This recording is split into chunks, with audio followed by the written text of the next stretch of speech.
اور ان کو بھی کوئی دھکیل نہیں رہا. ایسا کوئی ہمیں کیا ضرورت پڑی ہے ریاست پاکستان کو کہ دہائیوں کی میزبانی کے بعد اب جب یہ وقت آیا تو کسی کو دھکیلیں. لیکن ہماری سیکیورٹی کے مسائل ہیں اور یہ بھی ریالٹی ہے کہ افغان گورنمنٹ نے کوشش کی ہوگی, لیکن یہ جو تشکیلیں ہوتی ہیں اور جو وہاں سے جماعتیں آتی ہیں مسلح, ان کے پڑوسی بھی ہیں, بھائی بھائی بھی ہیں, مشکل وقت کے ساتھی بھی ہیں. ہم نے مل کر ہی گزارا کرنا ہے. ایک دوسرے کو دمکانے کا فائدہ تو کوئی بھی نہیں ہوگا. پاکستان مسلم لیگ نون کے قائد جو ہے وہ کافی سرگرم ہے پارٹی کے لیے, تو کہا یہ جا رہا ہے کہ وہ دیگر سیاسی جماعتوں کے ساتھ بھی جو ہے وہ ان کے تمام دیگر رہنماؤں کے پارٹی قائد جو ہے ان سے ملاقاتیں متوقع ہیں. اور کیا اسد زرداری بلاول بھٹو سے بھی ملاقات کریں گے؟ بھائی بات یہ ہے کہ سیاسی برادری سے رابطہ رہنا چاہیے, ملاقات بھی ہونی چاہیے.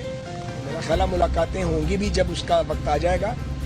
اور پولیٹیکل میٹنگز تو شروع ہو گئی ہیں باقاعدہ طور پہ, تو ابھی میں کوئی پروگرام اناؤنس نہیں کرنا چاہتا. تو آپ کو شام تک کوئی نہ کوئی خبر ملے گی. تو ملاقاتوں کا سلسلہ تو جاری ہے. پولیٹیکل پارٹیز کے ساتھ بھی ملاقاتیں قائد مسلم لیگ کی شروع ہے تو تحریک انصاف کو جو ہے کاؤنٹر کرنے کی کوشش کی جا رہی ہے. بھائی جان میں پیچھے سے سوال نہیں لیتا, آگے آگے سوال قائد صاحب شاہد خقان عباسی آج بھی میٹنگ کی, شاہد خقان عباسی آج بھی میٹنگ کی, وہ نظر نہیں آ رہے. کیا کوئی ناراضگی ہے, کیا ایسا معاملہ ہے کہ باقی رہنما آپ بھی آج موجود ہیں لیکن شاہد خقان عباسی آج بھی نہیں ہے؟ میں اس پہ تبصرہ کرنا نہیں چاہتا. کچھ معاملہ میرے علم میں ہے, کچھ معاملہ میرے علم میں نہیں ہے, لیکن میں اس پہ اس وقت بات نہیں کرتا. بات نہ کیجیے کہ الیکشن ہوں گے 8 فروری کو ہوں گے. اچھا کوئی سا ون سائڈڈ میچ کا مزہ نہیں آتا جیسے کل انڈیا اور ساؤتھ افریقہ کا ہوا.